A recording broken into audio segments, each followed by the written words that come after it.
नमस्कार मंडळी. तर चला आज आपण बनवूया मस्त आणि कुरकुरीत असे साधे सिंपल शाबू वडे, जे की तुम्ही उपवासाला सुद्धा बनवू शकता. तर इथे बघू शकता मी मस्त असे शाबूचे वडे बनवून घेतलेले आहेत. तर त्यासाठी मी इथे 1 वाटी भिजवलेला शाबू घेतलेला आहे. तो रात्रभर भिजू दिलेला आहे. जास्त पाणी घालायचं नाही व असं थोडासा तो मोकळाच असावा. त्यानंतर चवीनुसार मिरची, 4 मीडियम साईजचे बटाटे एकदम मॅश करून घेतलेले आहेत.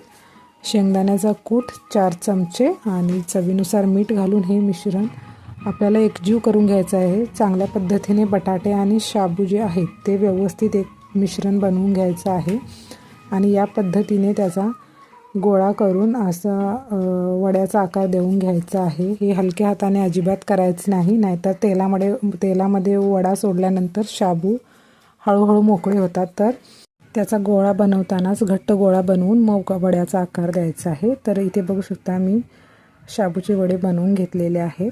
आता तेलामध्ये याला फ्राय करून घ्यायचं आहे. तेलसुद्धा एकदम कडकडीत गरम करायचं आहे आणि हे वडे दोन्ही बाजूने खरपूस होईपर्यंत चांगले भाजून घ्यायचं आहे.